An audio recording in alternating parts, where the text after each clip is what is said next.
At the heart of ancient Greece, where narrow paths connected distant city-states and traders crossed dusty thresholds into sanctuaries, one site became unlike any other. Delphi was not merely visited, it was approached. Stone by stone, it had grown from a cluster of springs and groves into a place where questions were carried across days of travel and left in the hands of those who listened. Temples rose beside fountains that never ran dry, and incense drifted through marble porticos, while citizens, generals, and kings waited their turn. What began as local ritual would soon shape law, war, and belief across a civilization. High on the southern slopes of Mount Parnassus, where winter winds carved deep ravines through limestone cliffs and spring waters bubbled from hidden sources, the very ground seemed to pulse with life. Ancient peoples walking these treacherous paths felt it first in their bones, a subtle trembling beneath their feet, a whisper of something vast and unknowable stirring in the depths below. Strange emanations rose from cracks in the bedrock, carrying scents that reminded observers of flowers blooming nowhere in the known world. Shepherds driving their flocks through mountain passes found themselves inexplicably drawn to this particular slope.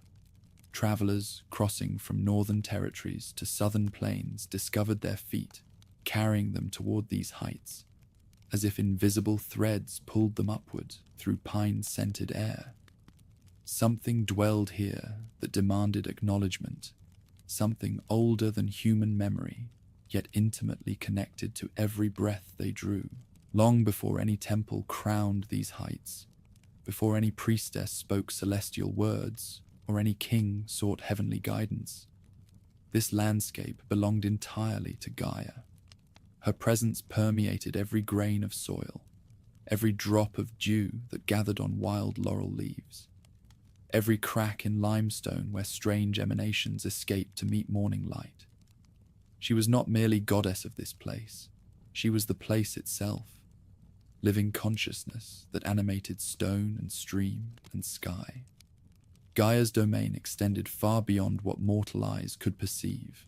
Her influence flowed through underground rivers connecting distant springs, traveled along fault lines splitting continents, whispered through caves, honeycombing the mountain's heart. When she stirred in deep slumber, earthquakes shook cities hundreds of miles away. When she sighed in dreams, volcanic islands emerged from wine-dark seas. This particular mountainside served as her chosen window into the world above, the aperture through which her voice could reach those who walked in sunlight. Wild creatures exhibited behaviors that local inhabitants interpreted as omens, eagles circling in patterns that seemed deliberate, wolves howling melodies carrying prophetic meaning, serpents gathering in numbers suggesting supernatural purpose. Women experienced vivid dreams while camping near certain springs, visions so compelling they returned repeatedly to sleep on cold stone, hoping to dream again. Spontaneous manifestations gradually attracted more deliberate attention. Families traveling between seasonal settlements began timing their journeys to pass through during favorable periods, bringing small offerings to leave among rocks. Hunters discovered that prayers spoken at specific locations improved their success, while traders learned that agreements sealed with water from particular springs proved more binding than mere words. Castalia's waters emerged from a cleft so narrow that drawing them required careful positioning, yet the quantity seemed limitless. Those who drank from this source reported extraordinary clarity of thought and vivid dreams filled with symbolic meaning. Women who bathed in its pools spoke of visions that later proved accurate, while men who cleansed themselves in its flow claimed enhanced ability to understand animal speech and interpret natural signs. Unlike any other spring in the region, Castalia's waters remained constant in temperature regardless of season. never freezing despite winter's severity, nor growing warm under summer's intensity. Their taste carried mineral traces that seemed to change according to the drinker's condition, bitter to the impure, sweet to the devout, complex beyond description to those granted celestial favor. Most mysteriously, the water's surface sometimes revealed images bearing no relation to the sky above, showing scenes from distant places or future times that careful observation proved accurate. Laurel groves flourishing around these springs became integral to the site's developing significance. These trees grew larger here than anywhere else in Greece, their leaves maintaining unusual silver-green coloration that caught and reflected light in mesmerizing patterns. When winds moved through their branches, resulting sounds resembled human voices speaking unknown languages, creating continuous murmur that visitors interpreted as supernatural communication. Local inhabitants discovered that laurel leaves from these particular trees possessed properties unavailable elsewhere. Burned as incense, they produced smoke, inducing trance states characterized by enhanced perception and insight. Chewed fresh, they generated mild euphoria, accompanied by unusually clear thinking. Woven into wreaths and worn during ceremonial activities, they seemed to facilitate communion with otherworldly powers. Trees themselves appeared to respond to human presence, their rustling intensifying when significant individuals approached, while falling silent during periods of emptiness. Geological phenomena defied easy explanation, even by those who witnessed them daily. Fissures in bedrock released emanations carrying distinctive odors, sometimes sweet like burning honey, other times acrid with mineral intensity, occasionally bearing fragrances reminding observers of flowers blooming nowhere in the known world. These releases varied in intensity according to no predictable pattern, sometimes disappearing entirely for months before returning with unexpected force. More dramatic were occasional displays of underground activity that convinced early observers they stood at a gateway between worlds. Deep rumblings preceded by hours, the appearance of new cracks in stone surfaces, as if vast movements in Earth's depths were gradually manifesting in the visible realm. Springs that had flowed steadily for generations suddenly altered their courses, creating new pools in locations that seemed deliberately chosen for ceremonial purposes. Most remarkably, certain areas of ground remained warm throughout winter, allowing plant growth that should have been impossible at such elevation and latitude. Serpent presence characterized this landscape from its earliest known history in forms transcending ordinary natural phenomena. While snakes certainly inhabited rocky crevices and hidden springs, their numbers and behaviors suggested supernatural influence. They gathered in configurations that seemed intentional, creating patterns around specific locations serving as markers for human visitors. Their seasonal movements followed cycles corresponding to astronomical events rather than purely biological needs. These creatures displayed intelligence that amazed careful observers. They appeared to recognize individual humans, approaching some with evident trust, while avoiding others with unmistakable hostility. They congregated around certain springs during particular lunar phases, creating living sculptures that changed form according to celestial influences. Most significantly, their presence or absence at specific locations provided reliable guidance for determining when and where supernatural communications might be received. Python embodied the culmination of this serpentine presence. Unlike smaller creatures serving as omens and guides, he represented Earth's deepest wisdom and most terrible power. His coils extended through caverns, reaching far below the mountain's visible foundations, while his consciousness encompassed knowledge accumulated across geological ages. When he chose to manifest in the upper world, His appearance transformed the entire character of the precinct. Python's guardianship over Gaia's voice operated according to principles requiring no human intervention or interpretation. Those who approached with pure intentions and legitimate need for celestial guidance found him surprisingly accommodating, his massive presence serving more as protection than obstacle. His intimidating appearance discouraged casual visitors, while his supernatural perception identified individuals whose requests deserved serious consideration. Under his watchful supervision, Earth's spontaneous manifestations achieved remarkable accuracy and consistency. Gaia's communications came through multiple channels simultaneously, emanations inducing visionary states, springs whose babbling carried verbal messages, laurel leaves rustling meaningful patterns, animal behaviors conveying complex information. Skilled interpreters learned to synthesize these various signs into coherent guidance, though the process required patience and sensitivity rather than formal training. Consultations during this primordial period followed natural rhythms rather than artificial schedules.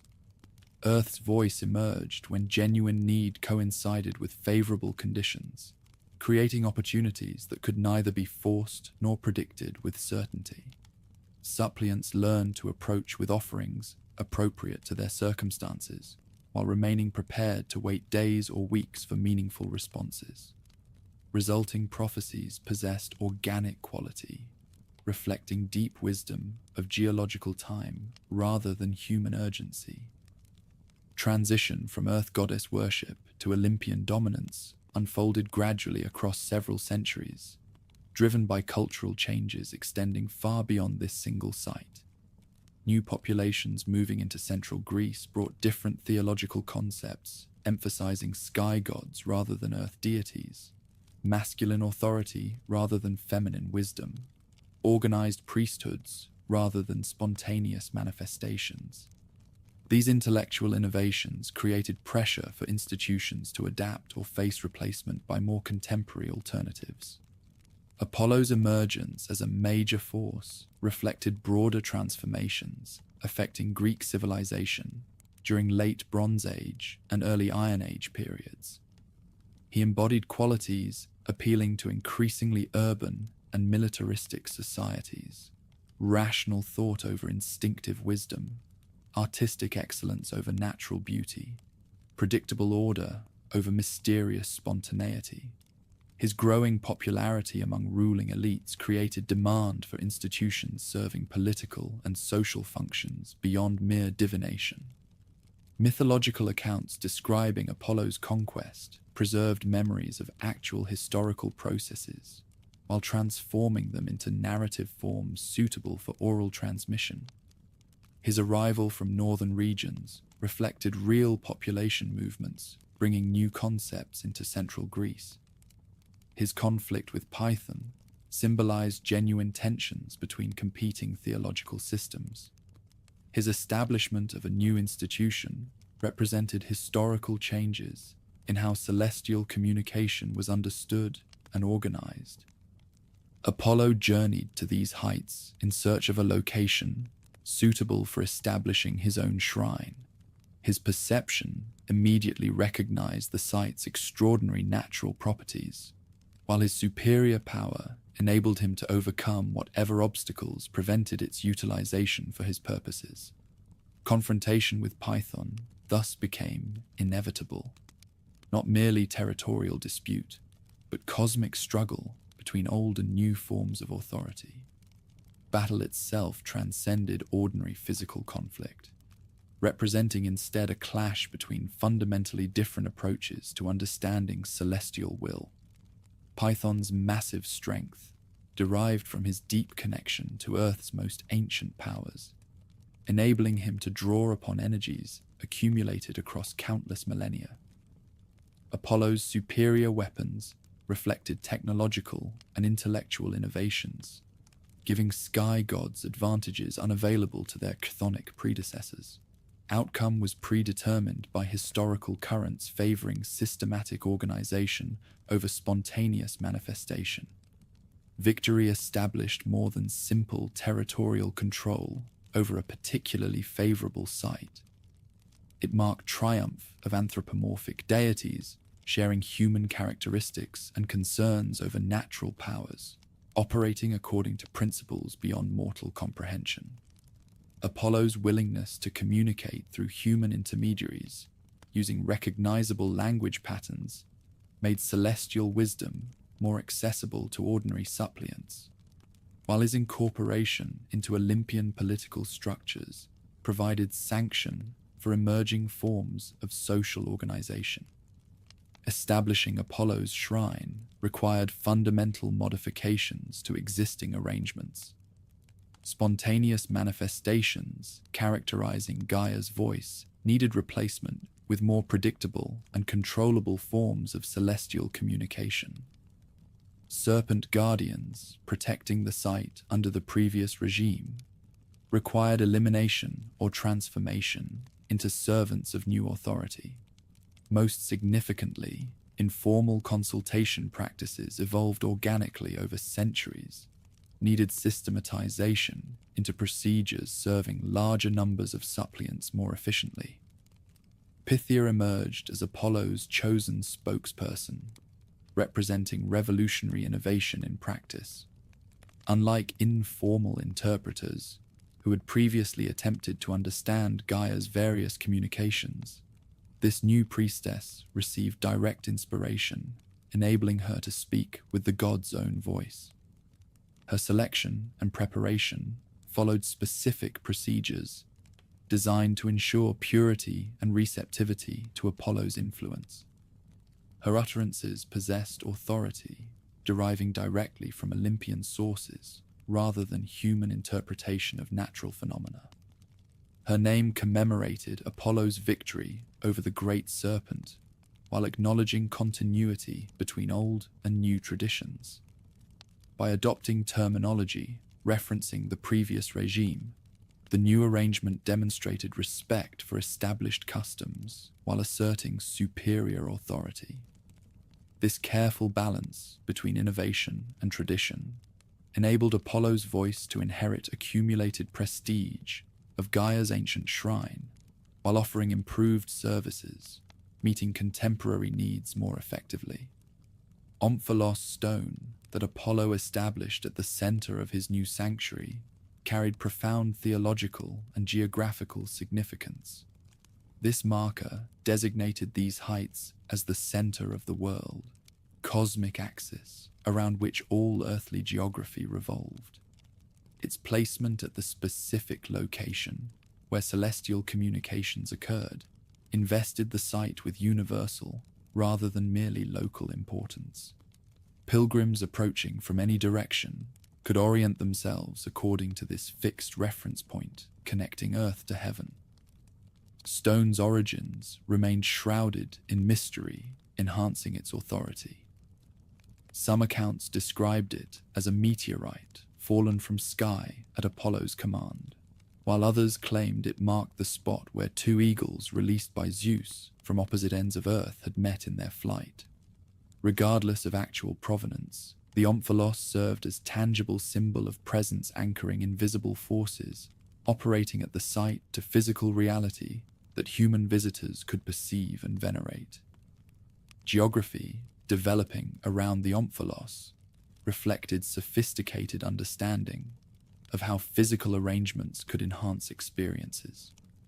Temple orientation aligned with astronomical events marking significant points in Apollo's annual cycle, while positioning of auxiliary buildings created processional routes guiding visitors through increasingly hallowed spaces. Integration of natural features, springs, groves, rock formations, with architectural elements produced unified environment where celestial and human realms intersected harmoniously. Dual character emerging during the transitional period acknowledged both continuity with ancient traditions and innovation responding to contemporary needs. Apollo's dominant presence during active season provided systematic guidance that increasingly complex Greek society required, while Dionysus's winter residence honored older patterns of seasonal variation. This theological compromise enabled the new arrangement to serve diverse constituencies without completely alienating supporters of traditional practices. Dionysus's role extended beyond mere seasonal presence to encompass fundamental aspects of the site's continuing character.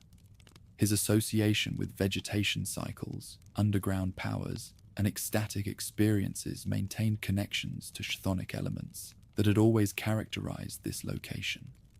His winter dominion allowed for forms of communication differing from Apollo's rational discourse. Dream visions, possession states, mystical experiences transcending ordinary consciousness. This diversity enriched the overall environment while providing alternative approaches when Apollo's methods proved insufficient. Theological framework justifying this dual occupancy drew upon sophisticated concepts about nature and cosmic organization. Apollo and Dionysus represented complementary rather than competing aspects of authority. Rational order balanced by intuitive wisdom, conscious planning balanced by spontaneous inspiration, individual excellence balanced by communal participation. Their alternating presence reflected deeper truths about how celestial powers operated in human affairs, requiring both systematic guidance and periodic renewal through contact with more primordial sources of energy. Practical arrangements enabling this alternation required careful coordination between different priestly groups, serving the two deities according to their specific requirements. Apollo's priests maintained procedures and temple facilities during active season, while Dionysiac devotees assumed responsibility for winter ceremonies, honoring the site's chthonic character. This division of labor prevented conflicts between incompatible practices, while ensuring that the precinct remained active throughout the entire year. Gradual emergence of pan-Hellenic significance transformed this location from regionally important shrine into a center serving Greek communities throughout the Mediterranean world. This expansion reflected both the site's inherent qualities and deliberate efforts by its administrators to attract broader constituencies. Success in providing guidance for major political and military decisions enhanced reputation, while development of capabilities serving large numbers of distant suppliants made such expanded influence practically feasible. Achieving pan-Hellenic status required careful navigation of competing political interests and regional loyalties that might have prevented widespread acceptance of any single authority. Administrators cultivated relationships with influential leaders from various Greek communities, while maintaining studied neutrality in conflicts that might have compromised their universal appeal. Guidance consistently emphasized principles transcending local interests: justice, piety, moderation, respect for celestial will, that could command acceptance across diverse political and cultural contexts. Physical infrastructure developed to accommodate increased visitation reflected sophisticated understanding of how practical arrangements influenced experiences. Expanded temple facilities provided adequate space for major ceremonial events, while maintaining intimate atmosphere necessary for effective communication. Improved roads and harbor facilities enabled pilgrims from distant regions to reach the site more easily, while standardized accommodation and services ensured that visitors from different backgrounds received appropriate treatment according to their status and needs. Economic systems supporting this expanded operation generated resources enabling continued improvements and innovations, while maintaining authenticity, forming the foundation of authority. Offerings from grateful suppliants funded construction projects and supported growing numbers of priests, servants, and craftsmen required for operations. Commercial activities developing around the pilgrimage economy provided income for local communities while creating incentives for maintaining reputation and accessibility. By 800 BC, transformation from Gaia's ancient earth voice to Apollo's Olympian arrangement had reached completion, though traces of earlier tradition remained embedded within new procedures. Fearsome Python lay dead, his massive coils decomposing in the mountain's depths, yet his presence continued to influence the emanations, enabling communication. Spontaneous manifestations characterizing the primordial voice had been systematized into regular procedures, yet underlying geological and forces making prophecy possible remained essentially unchanged. Achievement represented more than simple innovation or development.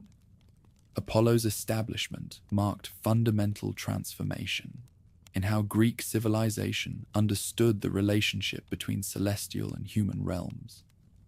Accessibility of guidance through systematic procedures made heavenly wisdom available to ordinary mortals in ways previous traditions had never achieved. Reliability of communications provided foundations for political and social planning, enabling more complex forms of community organization. Questions remained about the ultimate source and meaning of phenomena, continuing to manifest at this extraordinary location. Did Apollo truly speak through his chosen priestess? Or did she interpret natural powers, operating according to principles beyond human comprehension? Were the emanations inducing her trance states products of intervention, or geological processes explainable through physical causes? Did accuracy of predictions demonstrate supernatural knowledge or sophisticated understanding of human nature and political probability? Such questions would occupy philosophers and theologians for centuries without reaching definitive resolution. Mystery surrounding capabilities formed an essential component of authority, generating sense of awe and reverence necessary for effective function. Whether celestial or natural in origin, powers operating at this site possess strength, transcending ordinary human understanding, creating opportunities for guidance and wisdom that could not be replicated elsewhere. Foundations had been established for developments that would make this the most influential institution in the Greek world. Apollo's victory over ancient Earth Voice had created groundwork for systematic guidance serving political, military, and personal needs of expanding civilization. Structures emerging during this formative period would prove capable of adapting to changing circumstances while maintaining their essential character. The voice, now speaking from Parnassus's heights, would soon shape destinies of kings and commoners, cities and nations across the entire Greek world, where gods had battled for dominion over humanity's future, where ancient serpent wisdom had yielded to Olympian innovation, where Earth's mysterious depths had been harnessed to serve sky god purposes. The greatest voice of the ancient world had begun its remarkable career. The priestess who would soon sit above the chasm, breathing emanations, carrying inspiration, speaking words that would reshape the Mediterranean world, was about to take her place in history. Apollo's age had begun. Where Python's blood had soaked into the limestone, the god commanded his followers to build. Stone by stone, column by column, the first great sanctuary rose above the chasm, where Earth's ancient voice had once spoken through serpent wisdom. Craftsmen from across the Greek world labored to create a structure worthy of housing celestial communication, their chisels ringing against marble that would echo with prophecies for 1,000 years. Bronze smiths forged doors that gleamed like captured sunlight, while sculptors carved pediments depicting the sun god's triumph over chaos. Inside the growing edifice, architects calculated precise acoustics that would carry a priestess's words to waiting petitioners without losing their mysterious power. Every measurement, every angle, every decorative element served dual purposes, honoring the deity while creating an environment where mortal consciousness could touch the infinite. Construction proceeded according to visions the god himself provided, through dreams sent to master builders. Foundation stones were placed during specific lunar phases, while columns were raised only when certain stars achieved favorable positions. Workers discovered that their tools functioned differently within the sacred precinct. Bronze blades stayed sharper, longer. Measuring rods achieved greater precision. Levels revealed truths invisible elsewhere. The building itself seemed eager to exist, cooperating with efforts in ways that convinced skeptics they witnessed authentic miracles. Yet even as the magnificent shrine took form, questions arose about who would serve as the deity's voice. The sun god required a woman intermediary, capable of receiving his words without losing her sanity, someone pure enough to channel celestial wisdom without corrupting its message. After consulting ancient traditions and conducting careful observations, religious authorities established criteria that would govern priestess selection for centuries to come. Originally, only young virgins qualified for consideration. Their unmarried state symbolized dedication exclusively to the sun god, while their youth suggested minds uncluttered by worldly concerns that might interfere with receptivity. Families throughout central Greece began presenting daughters for evaluation, hoping that selection would bring honor to their households, along with the advantages of having a relative in such an influential position. Selection involved tests that evaluated both spiritual sensitivity and psychological stability.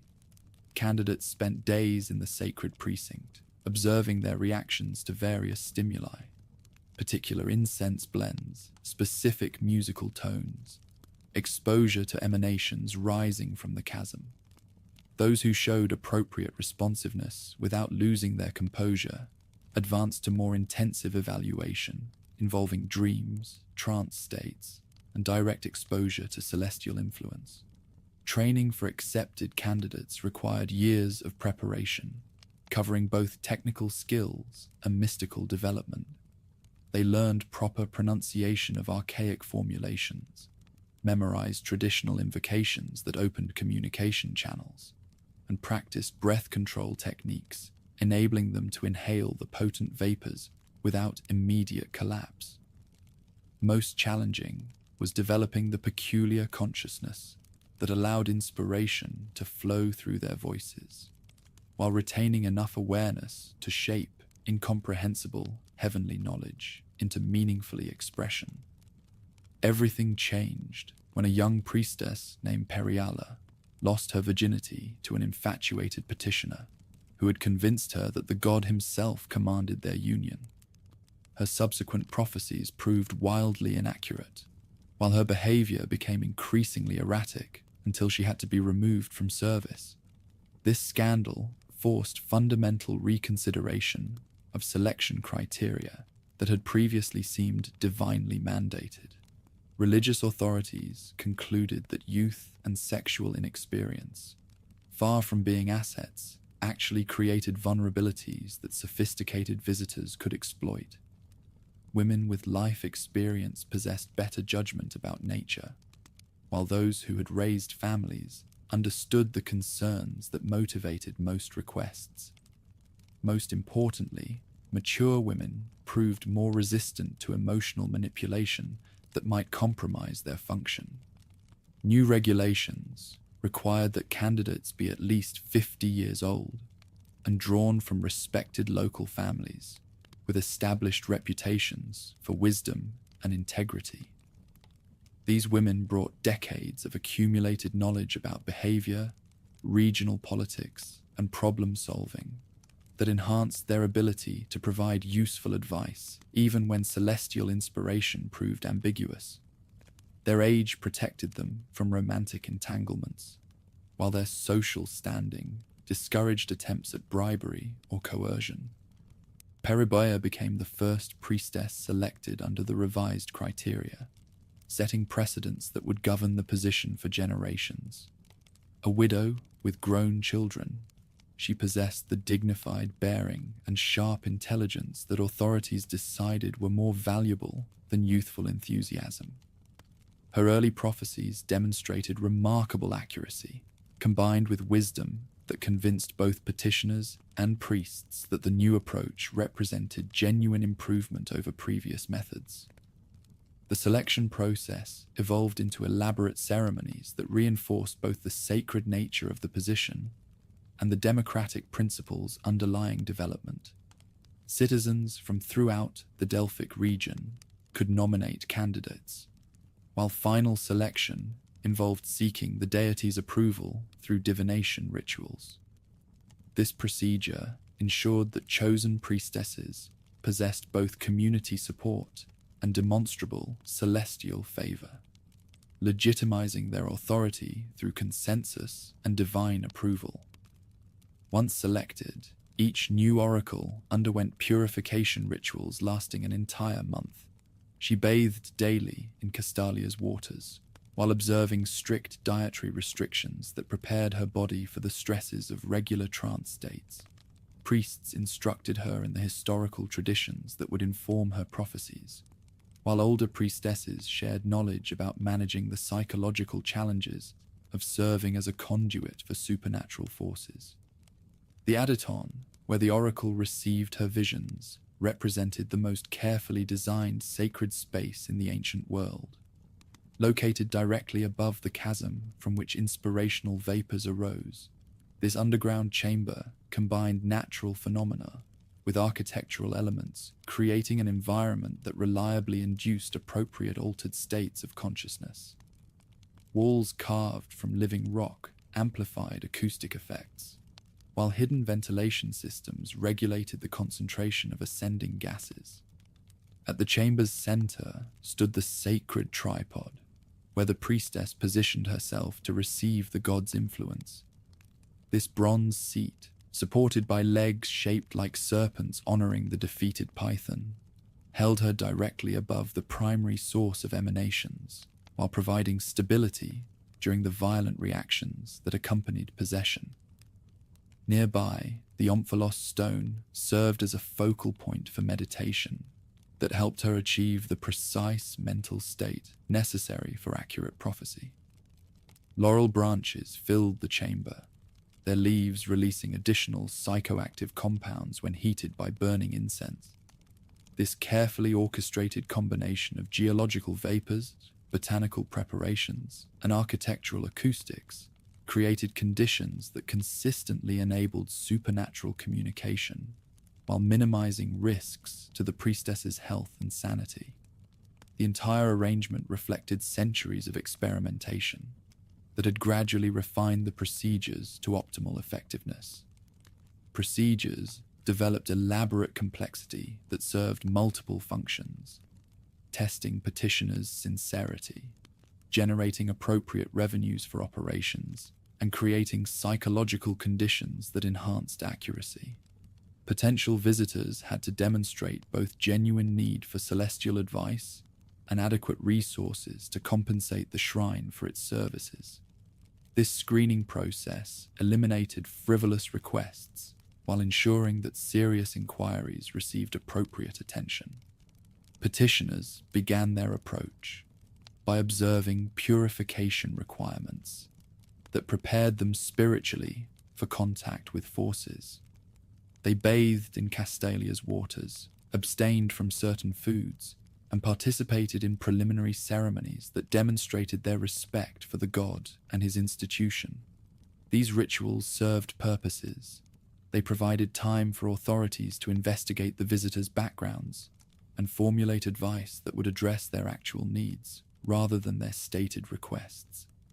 Payment for sessions followed complex schedules that reflected both the petitioners' financial capabilities and the perceived difficulty of their requests. Wealthy individuals and powerful states paid substantial fees that helped fund operations, while ordinary citizens could often obtain advice for modest offerings of agricultural products or handcrafted items. This flexible system ensured that wisdom remained accessible to all social classes, while generating sufficient income to maintain the elaborate institutional infrastructure. On designated days, petitioners gathered before dawn in the courtyard, arranging themselves according to carefully observed precedents that reflected both their social status and the urgency of their requests. Representatives of major city-states received priority, followed by wealthy private individuals, then ordinary citizens whose needs had been deemed worthy of attention. This hierarchy reinforced existing social structures while ensuring that important matters received appropriate priority. The oracle's preparation began hours before she encountered any visitors. She fasted completely, consuming only water from Castalia that had been blessed through special ceremonies.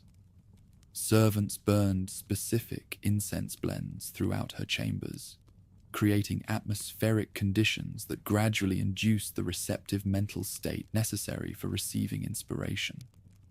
Most importantly, she spent extended periods in prayer and meditation that opened her consciousness to the gods' influence. Calendar restrictions limited sessions to specific days that coincided with favorable astronomical conditions and the deity's presence at the site. During the 3 winter months, when Dionysus dominated the precinct, no prophecies were given except in extraordinary circumstances involving threats to civilization itself. Even during active periods, sessions occurred only on the 7th day of each month, creating scarcity that enhanced the perceived value of advice while allowing adequate time for the priestess's recovery between encounters. Weather conditions could further postpone scheduled sessions, as certain atmospheric phenomena interfered with the precise geological processes that generated inspirational vapors. Storms that altered underground pressures, seasonal changes affecting gas concentrations, and seismic activity that modified the Earth's emanations all influenced whether conditions were favorable for authentic prophecy. These natural constraints reinforced the understanding that the god's voice depended on cosmic forces beyond mortal control. When conditions proved favorable and preparations were complete, the oracle descended into the Adyton, while priests led petitioners through final ceremonies that prepared them to receive words. Specific chants opened communication channels, while burning herbs created atmospheric conditions that enhanced both the priestess's receptivity and the visitor's ability to understand cryptic responses. Every element of the procedure had been refined through centuries of experience to maximize the likelihood of meaningful results. Seated on her tripod above the chasm, the oracle breathed deeply of the vapors that carried inspiration. Witnesses described her transformation as the god took possession of her consciousness. Violent trembling, followed by supernatural stillness. Normal voice replaced by sounds that seemed to originate from depths beyond reach. Her eyes rolled back until only whites remained visible, while her hair streamed as if blown by winds that touched no one else in the chamber. The deity's words emerged in forms that required careful interpretation by trained priests who understood both the god's symbolic language and the concerns that motivated requests. Sometimes the oracle spoke in coherent language that addressed questions directly, but more often her utterances took cryptic forms that concealed multiple meanings within apparently simple statements. These ambiguities reflected not imperfection in the process, but sophisticated wisdom that provided advice while preserving freedom to choose how celestial counsel should be applied. The priests who interpreted these words possessed extensive training in linguistics, regional politics, mythology, and psychology that enabled them to extract meaningful advice from even the most obscure pronouncements. They understood that effective prophecy required balancing honesty about likely outcomes with encouragement that would motivate petitioners toward beneficial action. Their interpretations often proved more valuable than the raw material, transforming cryptic utterances into advice that addressed real-world concerns. Recording procedures ensured that important prophecies were preserved for future reference, while protecting the shrine from accusations of inconsistency or error. Scribes maintained detailed archives documenting requests, the oracle's exact words, priestly interpretations, and eventual outcomes that validated or challenged accuracy. These records enabled continuous refinement of interpretive techniques, while providing precedents that responses to similar future requests. Private sessions for powerful individuals or sensitive matters followed modified procedures that provided greater confidentiality while maintaining the essential elements of the process. The oracle might receive these petitioners alone, without witnessing crowds that could spread sensitive information prematurely. Her responses in such cases were often delivered in writing rather than spoken aloud, enabling more precise communication while preventing misunderstandings that could have serious consequences. Verification of fulfillment became crucial for maintaining the shrine's reputation and credibility. Agents throughout the Mediterranean world monitored outcomes of major prophecies, reporting back to Delphi when predictions proved accurate or when changed circumstances revealed new meanings in previously obscure utterances. These feedback mechanisms enabled continuous improvement in techniques, while demonstrating the god's genuine concern for mortal affairs. Failed prophecies required careful analysis to determine whether errors resulted from misinterpretation of words, changed circumstances that invalidated previous advice, or petitioners' failure to follow provided counsel properly. Authorities developed sophisticated explanations for apparent failures that preserved faith in the deity's wisdom while acknowledging the complexities inherent in predicting behavior and developments. The emergence of rival interpretations created challenges that required diplomatic skill and theological sophistication to resolve. Different priests might understand the same utterance in conflicting ways, while petitioners sometimes claimed that their situations had been misunderstood or that advice had been inappropriately applied. Resolution of such disputes involved senior authorities and sometimes required additional sessions with the oracle to clarify the god's intentions. Training programs for interpretive priests evolved into comprehensive educational systems that produced some of the most learned individuals in the world. Students spent years mastering not only religious traditions and techniques, but also geography, history, law, medicine, and natural philosophy. This broad education enabled them to understand the full context of requests, while providing counsel that addressed both spiritual concerns. International reputation grew as foreign delegations began arriving to consult the god about matters affecting their distant homelands. Egyptian priests sought advice about religious reforms, while Lydian merchants requested counsel about commercial ventures that would carry them to unexplored territories. These exotic sessions enhanced Delphi's prestige, while demonstrating that wisdom transcended narrow interests. The Delphic Amphictyony emerged from needs for coordinating the shrine's expanding operations, while managing the complications created by its growing influence. This confederation of neighboring states assumed responsibility for protecting the site, maintaining its independence from any single authority, and ensuring that procedures remained fair and accessible to all legitimate petitioners, regardless of their affiliations. Member states of the Amphictyony contributed both military protection and financial support in exchange for enhanced access to advice and increased influence over policies. This arrangement created a delicate balance between local autonomy and inter-regional cooperation that served as a model for other forms of confederation. Representatives from member states met regularly to address administrative issues, resolve disputes, and coordinate responses to external threats. Wars fought to protect Delphic independence demonstrated both the shrine's growing importance and the violent passions that access to the god's voice could generate among competing factions. When aggressive neighbors attempted to seize control of the site or impose their authority over operations, Amphictyonic forces responded with military action that often escalated into broader regional conflicts. These wars established precedents for international intervention to protect religious institutions from manipulation.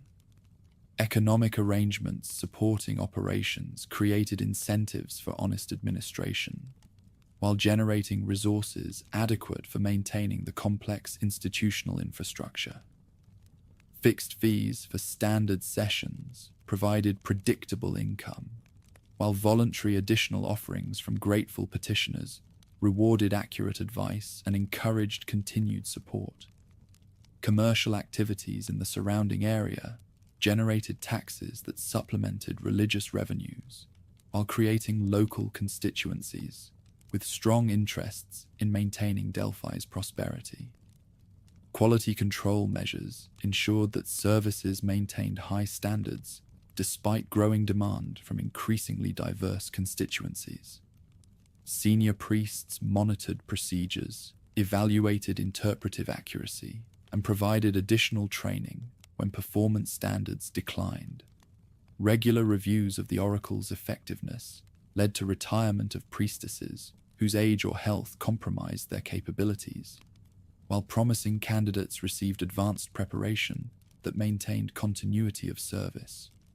Cultural synthesis occurred as the shrine attracted visitors from throughout the Mediterranean world, creating opportunities for intellectual exchange that enriched civilization, while spreading Hellenic influence to distant regions.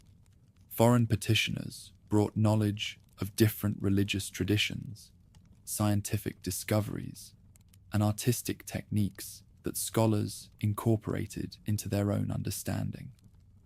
Simultaneously, these visitors returned home with ideas about rational inquiry, organization, and artistic expression that influenced development in their native lands.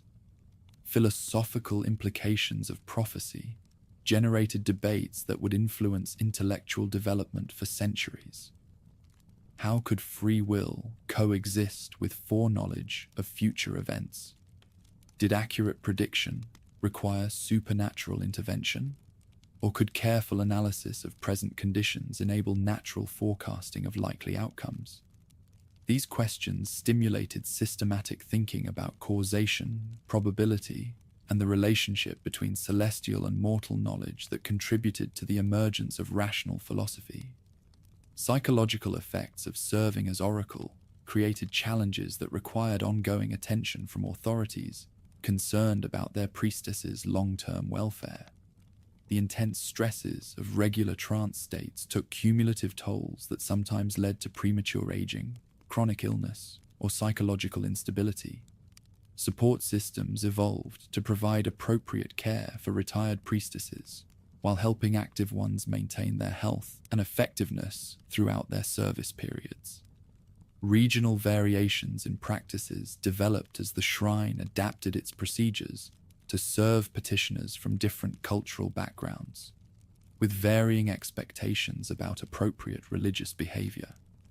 Egyptian visitors expected more elaborate ceremonial preparations, while northern barbarians preferred direct communication without complex interpretive layers. These adaptations demonstrated institutional flexibility while maintaining essential elements that preserved the authenticity of experiences. Seasonal rhythms governed not only when sessions could occur, but also the types of advice that proved most accurate during different periods. Spring prophecies often addressed agricultural concerns and colonial ventures. Summer sessions focused on military campaigns and negotiations, while autumn sessions dealt with commercial ventures and diplomatic initiatives.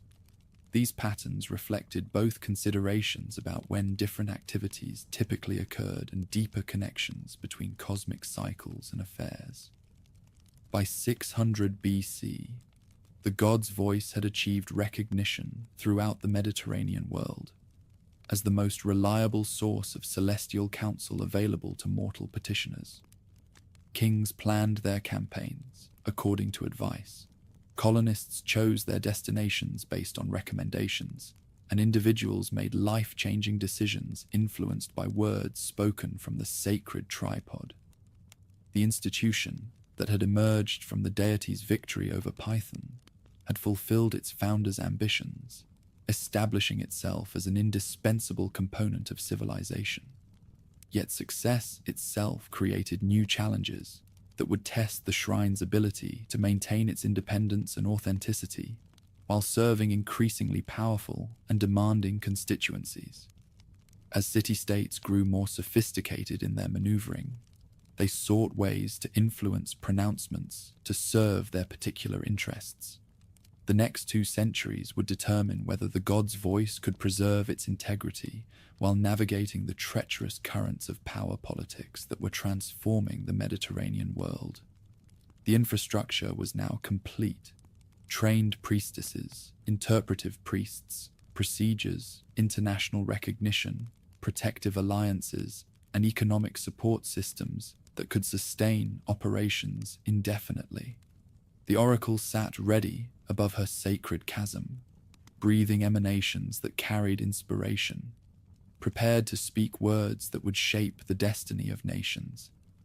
The age of power was about to begin. Blood soaked the sacred precinct for the first time since Python's death. Armed warriors from Kira had violated the ancient neutrality, seizing control of the harbor that served pilgrims traveling to seek celestial wisdom. Their crime went beyond mere territorial aggression.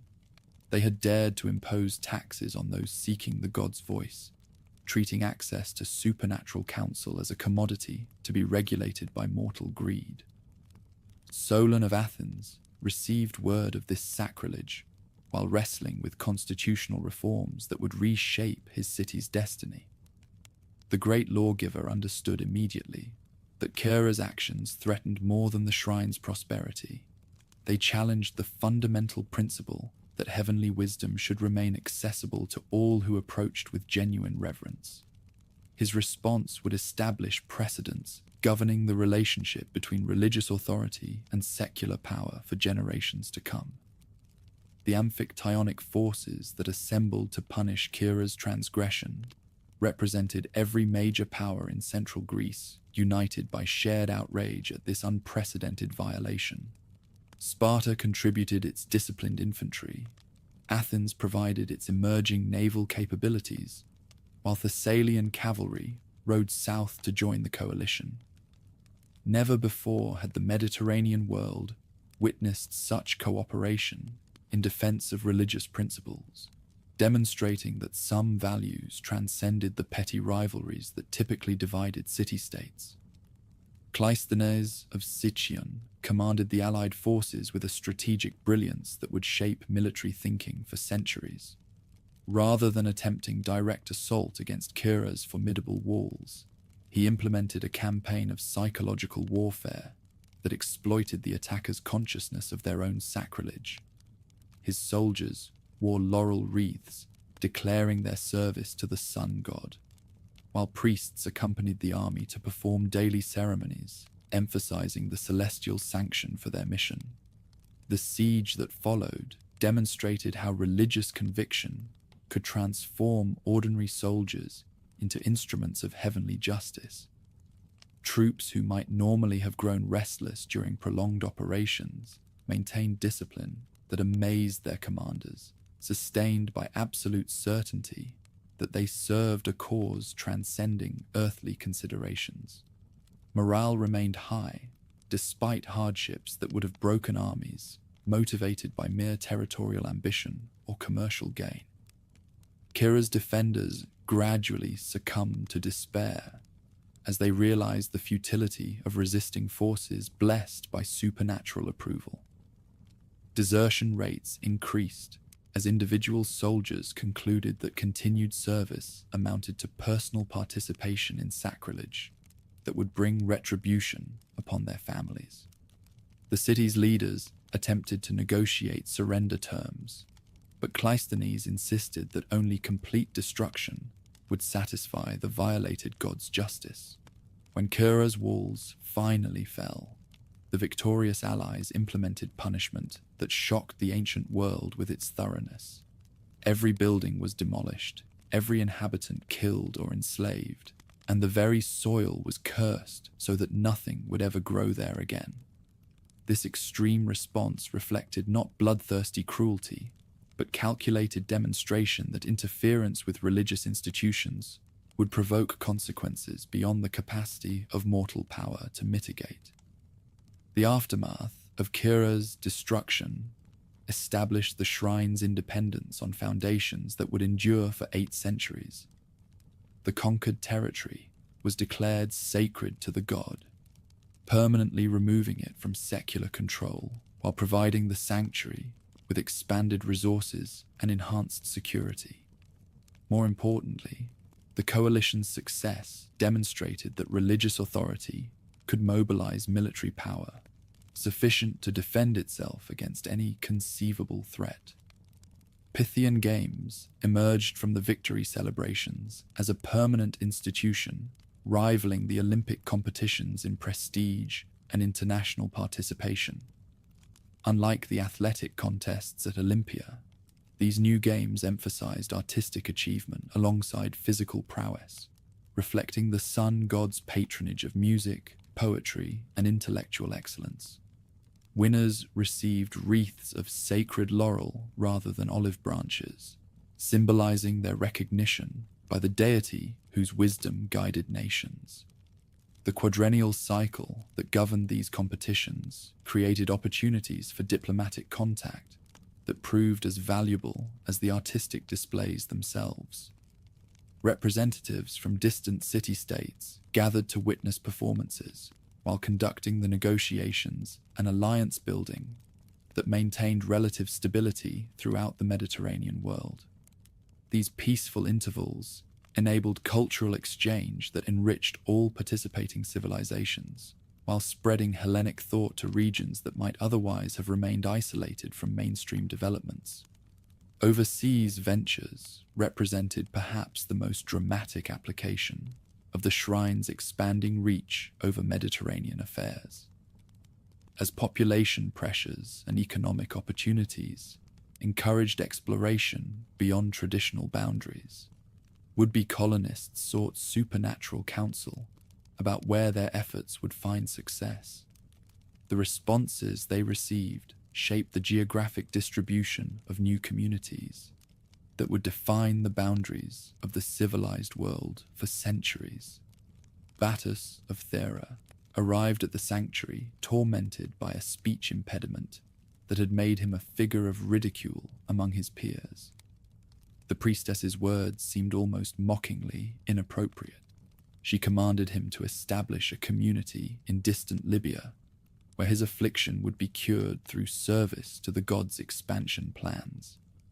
His initial reluctance reflected natural skepticism about prophecies that demanded such dramatic life changes, yet subsequent events would validate celestial wisdom in ways that no mortal could have anticipated. The expedition that Battus eventually led to North African shores faced challenges that would have defeated any venture lacking supernatural sanction. Hostile tribes controlled the coastal regions where landing was attempted, while inland territories remained unexplored and potentially dangerous. The colonists' survival during their first critical years depended on counsel that enabled them to avoid disasters, while identifying opportunities that transformed their outpost from desperate refuge into prosperous commercial center. Cyrene's establishment marked the beginning of systematic overseas expansion, guided by prophetic wisdom rather than random exploration. The prosperity that the community achieved validated the priestess's words, while encouraging other potential colonists to seek similar counsel before launching their own ventures. This pattern created a feedback loop that enhanced the sanctuary's reputation while extending its reach throughout the expanding network of distant territories. Syracuse in Sicily emerged from another prophetic directive that demonstrated supernatural understanding of strategic as well as economic factors. Archias of Corinth received instructions to establish his community at a location that would control maritime traffic through the strait separating Sicily from the Italian mainland. The strategic value of this position became apparent only after the city's growth enabled it to dominate commercial relationships throughout the Western Mediterranean. The transformation of these overseas ventures from desperate expeditions into thriving centers of commerce and culture provided tangible evidence of celestial favor that impressed even skeptical observers. Cities founded according to prophetic counsel consistently outperformed those established through purely secular decision-making, demonstrating that supernatural wisdom could enhance practical outcomes as well as spiritual benefits. This success attracted increasing numbers of petitioners seeking help for their own ventures. Tarentum's foundation illustrated how the Shrine's council could resolve complex social problems while advancing the gods' reach into new regions. The Spartans who established this Italian city were Parthenioi, men of mixed parentage, whose ambiguous social status created tensions within Sparta's rigidly stratified society. The priestess's directive to seek new homes overseas provided an honorable solution that removed potential troublemakers, while extending Spartan power into previously unexplored territories. The success of these guided expansion efforts established patterns that would shape exploration and settlement throughout the ancient world. Future expeditions routinely sought prophetic approval before departure, while established cities maintained ongoing relationships with the sanctuary that provided continuing counsel about expansion, trade relationships, and responses to local challenges. This network of religiously sanctioned outposts created informal alliances that enhanced the security and prosperity of all participants. Athenian democracy found its early direction significantly shaped by prophetic counsel that helped resolve constitutional crises threatening the city's stability. When Solon was appointed to reform laws that favored aristocratic interests at the expense of ordinary citizens, he sought supernatural help about how radical changes could be implemented without provoking civil war. The wisdom he received enabled him to craft compromises that satisfied competing factions, while establishing principles that would guide democratic development for generations. The priestess's response to Solon's inquiries emphasized moderation and balance as essential foundations for just governance, rather than advocating wholesale revolution that would destroy existing institutions. Celestial wisdom recommended gradual reforms that preserved valuable traditions while eliminating abuses that had generated popular discontent. This approach enabled Athens to transform its governmental structure without experiencing the violent upheavals that typically accompanied such fundamental changes. Cleisthenes later returned to the sanctuary when his own democratic innovations faced resistance from conservative factions, opposed to further expansion of popular participation in governance. The priestess's support for his tribal reorganization provided religious sanction that helped overcome opposition while establishing precedents for future constitutional development. Supernatural approval legitimized democratic principles that might otherwise have been dismissed as dangerous innovations threatening social stability. Spartan constitutional development similarly benefited from prophetic counsel that helped balance competing claims between kings, ephors, and popular assemblies. The Shrine's recognition of the Great Retra as divinely approved legislation provided stability that enabled Sparta's unique governmental system to function effectively, despite internal tensions that might otherwise have provoked constant conflict. This celestial sanction helped establish Sparta as a major power capable of projecting authority throughout the Peloponnese.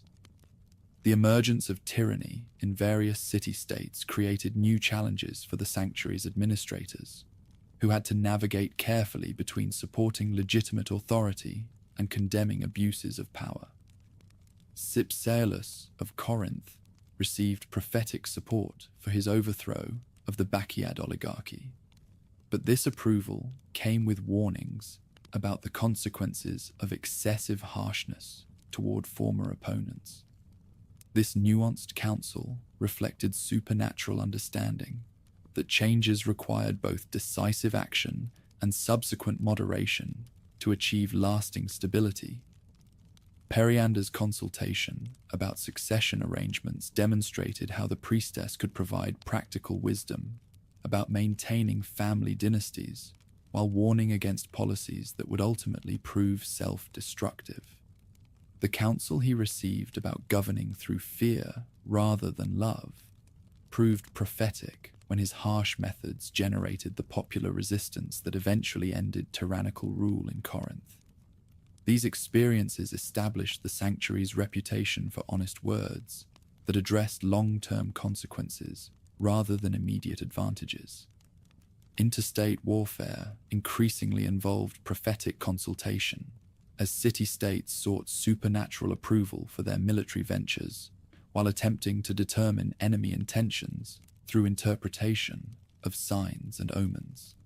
The priestess's responses to such inquiries required extraordinary diplomatic skill, as excessive favoritism toward particular factions could undermine the shrine's credibility, while complete neutrality might appear to indicate celestial indifference to justice and morality. The First Sacred War's resolution had established precedents for military intervention to protect religious interests, but subsequent conflicts tested whether these principles could be applied consistently without transforming the sanctuary into a partisan actor in secular disputes.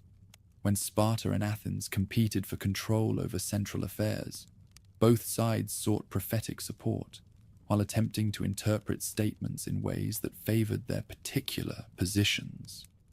Commercial relationships throughout the Mediterranean world increasingly reflected patterns established through prophetic counsel about trade routes, market opportunities, and diplomatic arrangements. Merchants who followed celestial recommendations about timing their ventures and selecting their destinations consistently achieved better results than those who relied solely on secular analysis of market conditions. This success encouraged broader acceptance of religious consultation in commercial decision-making. Lydian wealth flowing into the sanctuary's treasuries reflected both gratitude for successful ventures, guided by prophetic wisdom, and attempts to secure continued favor through magnificent offerings. Croesus became legendary for the extravagance of his donations, yet his generosity reflected genuine appreciation for counsel that had enabled him to consolidate control over Anatolia's rich commercial networks. The golden objects he contributed enhanced the shrine's prestige, while demonstrating the practical value of supernatural consultation. Egyptian pharaohs similarly sought prophetic counsel about foreign policy initiatives that might affect their relationships with Mediterranean powers. Amasis II's consultations about defensive alliances against Persian expansion reflected growing recognition that the sanctuary possessed superior understanding of international developments that could determine the survival of ancient kingdoms. These contacts enhanced the shrine's reputation while providing access to exotic goods and foreign wisdom. Persian expansion into territories created unprecedented challenges for the sanctuary's administrators, who found themselves caught between obligations to provide honest counsel and practical pressures to encourage resistance against foreign domination. The responses given to various city-states about Persian intentions had to balance accuracy about likely outcomes with encouragement that would motivate effective defensive preparations. Religious diplomacy during this period demonstrated sophisticated understanding of how spiritual authority could shape secular developments without becoming directly involved in military activities. The priestess's warnings about Persian capabilities provided valuable intelligence that helped city-states prepare for coming conflicts, while her emphasis on unity and cooperation encouraged the unprecedented collaboration that would prove essential for successful resistance. The sanctuary's growing wealth attracted increasing attention from rulers who recognized that control over such resources could significantly enhance their own power and reach. Persian agents attempted to establish relationships with key priests, while offering magnificent donations designed to secure favorable treatment for their master's interests. These overtures tested the integrity of religious personnel, who had to balance financial considerations against their obligations to provide honest supernatural counsel. Defensive preparations undertaken by the Amphictyonic states reflected growing awareness that the shrine's independence would be threatened by any successful Persian conquest of central Greece. Enhanced fortifications around the sacred precinct, agreements for mutual military assistance, and stockpiling of supplies for potential sieges all demonstrated the determination to preserve religious freedom regardless of the military costs involved. Cultural tensions between traditional values and Persian administrative practices created additional complications for the sanctuary's role in guiding resistance efforts. While supernatural wisdom clearly opposed foreign domination, the methods required for effective defense sometimes conflicted with religious principles, emphasizing moderation and respect for traditional limitations on governmental authority. These contradictions required careful theological analysis to resolve. By 480 BC, the sanctuary had established itself as the most powerful religious institution in the Mediterranean world, with a network of relationships extending from the Black Sea to North Africa and from Sicily to Anatolia. Kings and commoners alike sought its counsel for ventures, ranging from personal marriage decisions to international military campaigns. The responses they received shaped individual destinies, while determining the broader patterns of Mediterranean development. Yet this very success had created vulnerabilities that would soon be tested by the greatest external threat the world had ever faced. Persian military preparations clearly indicated intentions to incorporate all territories into an empire that would stretch from India to the Atlantic Ocean. The sanctuary's response to this challenge would determine not only its own survival, but the future of the civilization it had helped create and guide. The greatest test was approaching. Persian ships darkened the horizon, while enemy armies massed on the frontiers of the known world. The voice that had guided colonists to distant shores, counseled lawmakers about constitutional reforms, and helped merchants find profitable ventures would soon face questions about the survival of everything it had helped build. The age of existential crisis was about to begin. Terror gripped the Mediterranean world as envoys from the great king arrived demanding earth and water, the traditional symbols of submission to imperial authority. City after city faced the impossible choice between resistance that promised destruction and surrender that meant the end of everything their ancestors had built. Yet when the messengers reached the sacred precinct on Parnassus's slopes, they encountered something unprecedented in their master's expanding empire. A power that acknowledged no earthly sovereign. The priestess who received these foreign demands spoke with a voice that had guided nations for 2 centuries. Her response carried weight that no mere mortal authority could command. While her words would echo through history as the moment when East met West in spiritual as well as military confrontation. What emerged from her lips that day would determine whether the flame of freedom could survive the approaching storm. Xerxes himself had consulted various seers and magicians throughout his vast domains, seeking assurance that his grand expedition would succeed in adding Europe to his already enormous realm. The responses he received from fire priests and Babylonian astrologers consistently promised triumph, while Egyptian prophets foresaw the pharaoh's humiliation before the King of Kings. Only one voice in the known world possessed sufficient authority to challenge these encouraging predictions.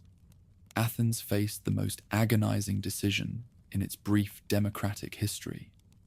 The silver mines at Laurium had recently yielded an unprecedented windfall that could fund either a massive naval construction program or immediate distribution to citizens who desperately needed the money.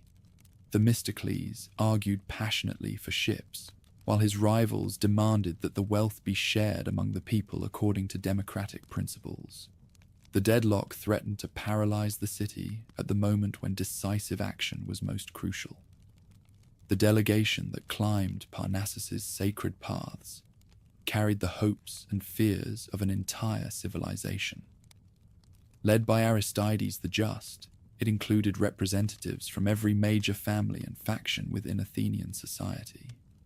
These men understood that the words they would hear might seal their city's fate, yet they also knew that no important decision could be made without celestial sanction. Their question was simple but profound. How could Athens survive the approaching storm? The priestess's response sent shockwaves through the assembled suppliants. She spoke of wooden walls that would save the city, of salamis where triumph awaited, and of countless enemy dead floating in wine-dark waters.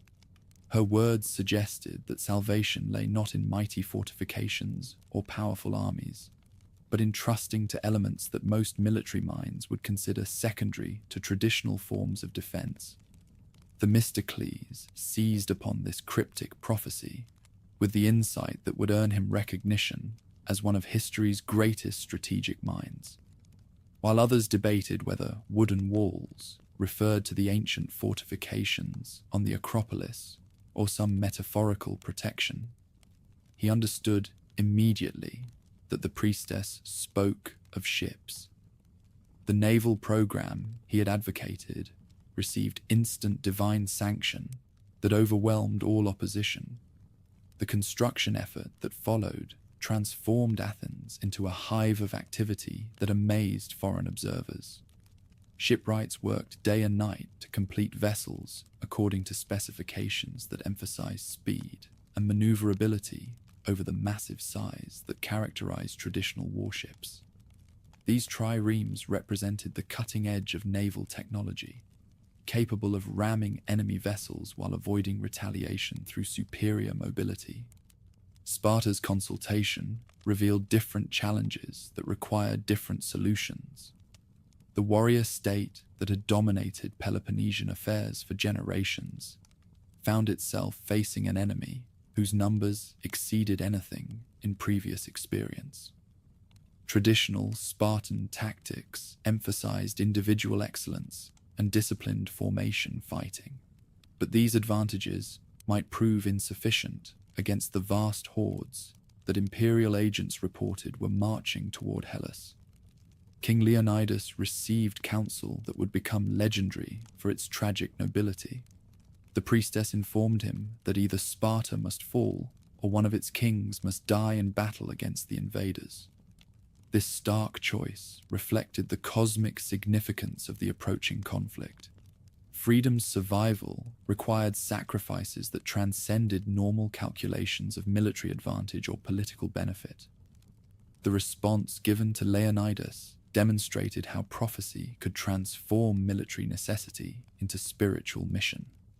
What might have been merely another border skirmish became instead a sacred duty that justified any sacrifice. The 300 warriors who would accompany their king to Thermopylae understood that they marched not just to battle, but to martyrdom that would inspire resistance throughout the Mediterranean world. Enemy agents attempted to subvert these prophecies through bribery and intimidation that revealed their masters' fundamental misunderstanding of how spiritual authority functioned. The gold they offered to corrupt interpretations was rejected with contempt, while threats against the holy precinct's safety only strengthened resolve to resist foreign domination.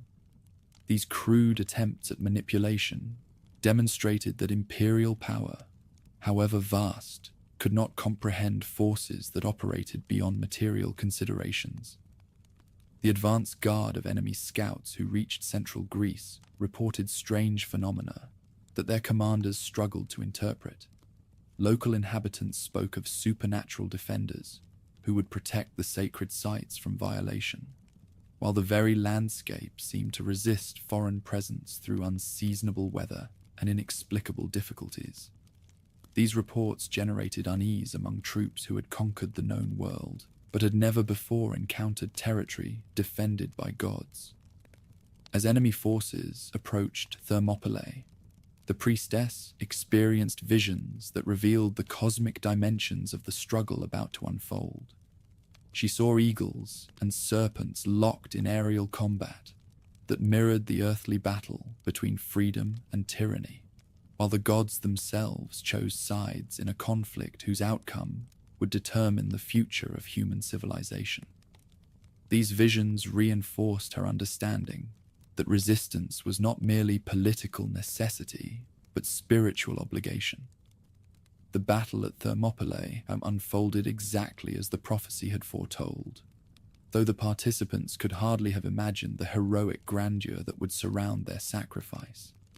Leonidas and his men fought with desperate courage that transformed military defeat into moral triumph, demonstrating that some values were worth more than life itself. Their deaths created a legend that would inspire resistance fighters for millennia to come.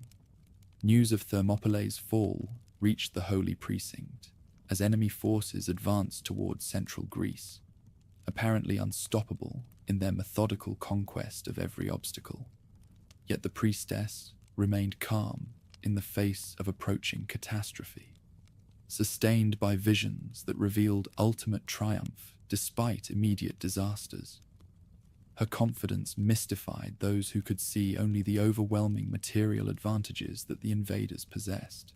The enemy advance towards sacred Parnassus triggered the most dramatic demonstration of supernatural protection in recorded history. Xerxes himself led the elite immortals in an assault designed to capture the priestess and compel her to prophesy his ultimate success. What occurred next became legendary throughout the ancient world, though skeptics would debate its literal accuracy for centuries. Massive boulders broke loose from the mountainside as the invaders climbed the sacred paths, crushing hundreds of soldiers in an avalanche that seemed too precisely timed to be merely natural. Lightning struck repeatedly from clear skies, while the earth itself trembled with violent earthquakes that opened chasms swallowing entire companies of troops. Most terrifying of all, gigantic figures appeared on the peaks above, supernatural warriors whose bronze armor gleamed with celestial fire. The phantom hoplites who materialized to defend the shrine demonstrated powers that no mortal soldiers could match. Their spears never missed their targets, their shields deflected every arrow, and their war cries echoed with voices that seemed to come from the underworld itself. Enemy troops, veterans of countless campaigns across 3 continents, fled in panic from opponents who appeared and vanished like mist, while dealing very real death to any who approached the sacred precinct. Xerxes himself witnessed these supernatural defenders with his own eyes, though he would later claim that local trickery, rather than divine intervention, had created the illusions that saved the holy site. His rapid withdrawal from the mountain demonstrated that even the King of Kings recognized forces beyond his comprehension, while his failure to capture the priestess deprived him of the propaganda coup that might have convinced Hellenes that resistance was futile. The naval battle at Salamis fulfilled the prophecy in ways that amazed even those who had received the original prediction. Themistocles deployed his fleet according to tactical principles that seemed to ignore conventional wisdom about naval warfare. Yet every movement proved perfectly calculated to exploit enemy weaknesses while maximizing Athenian advantages. The narrow waters that might have disadvantaged the smaller force instead became a trap that prevented enemy numbers from achieving decisive effect. The destruction of Xerxes' fleet vindicated divine wisdom in spectacular fashion, while demonstrating that mortal leaders could achieve miraculous results when they aligned their strategies with celestial counsel. Ships that should have been outmatched by larger vessels instead rammed their enemies with devastating precision, while crews fought with supernatural endurance that enabled them to continue fighting long after normal human limits would have been exceeded. Surviving invaders fleeing from Salamis carried tales of warriors who seemed immune to normal weapons, while wielding supernatural strength that enabled impossible feats of combat effectiveness. These reports spread throughout the enemy camp, generating demoralization that proved as destructive as the actual battlefield losses. The psychological impact of apparent divine intervention multiplied the material consequences of military defeat. The aftermath of enemy withdrawal triggered an unprecedented wave of gratitude that transformed the holy precinct into a treasure house, rivaling the wealthiest palaces in the known world. Offerings poured in from every city that had resisted the invasion, while even neutral states contributed magnificent donations expressing relief that the threat to independence had been eliminated. These gifts demonstrated both appreciation for prophetic accuracy and recognition of the shrine's role in organizing effective resistance. Athens commissioned a monument commemorating the wooden walls prophecy that had saved the city from destruction. This elaborate sculptural group depicted Themistocles receiving divine inspiration while ships under construction rose behind him, celebrating both human wisdom and celestial guidance that had made triumph possible. The inscription praised the priestess whose words had provided the key to naval supremacy. Sparta's offering honored Leonidas and his 300 with a monument that would become one of the ancient world's most famous works of art. The bronze figures captured the heroic moment when the king received his final prophecy, showing him ready to embrace death in service of freedom's cause. This memorial established precedents for commemorating military sacrifice that would influence artistic expression throughout the classical period. The Delphic Amphictyony reorganized itself to accommodate the new political realities created by enemy defeat and Hellenic unity. Member states that had remained neutral during the crisis faced pressure to demonstrate their commitment to collective defense, while those who had distinguished themselves in battle received enhanced status reflecting their contributions to freedom's preservation. These adjustments strengthened the Confederation while providing frameworks for future cooperation. Treasury construction reached unprecedented levels as triumphant city-states competed to express their gratitude through magnificent architectural monuments. The Athenian treasury became a masterpiece of classical design that showcased the artistic achievements made possible by democratic freedom, while the Syracusan treasury celebrated the role of colonial cities in the common struggle. These buildings transformed the sacred precinct into a museum of Hellenic achievement. Commercial activity flourished as the invasion threat's elimination opened trade routes that had been disrupted during the crisis. Merchants who had followed divine counsel about protecting their assets during the conflict found themselves positioned to profit enormously from the post-war recovery, while those who had ignored prophetic warnings suffered losses that sometimes ruined their enterprises entirely. These outcomes reinforced faith in the practical value of celestial guidance. Artistic patronage expanded dramatically as wealthy individuals sought to express their relief and gratitude through magnificent dedications that would preserve their names for posterity. Sculptors and architects from throughout the Mediterranean world converged on the holy site to create works that would set new standards for beauty and technical excellence. This artistic flowering demonstrated how religious devotion could stimulate creative achievement. The war's conclusion established the shrine's reputation for prophetic accuracy on a scale that impressed the entire known world. Foreign embassies arrived from distant kingdoms seeking guidance about their own challenges, while merchants, generals, and rulers throughout the Mediterranean regarded consultation as essential preparation for any major undertaking. This international recognition enhanced both prestige and practical power, yet triumph itself created new complications that tested the holy precinct's ability to maintain neutrality while serving increasingly competitive constituencies. Athens and Sparta had cooperated magnificently during the crisis, but their alliance began fragmenting as soon as the external threat was eliminated. Both powers sought prophetic support for their conflicting claims about post-war leadership, creating diplomatic challenges that required extraordinary skill to navigate successfully.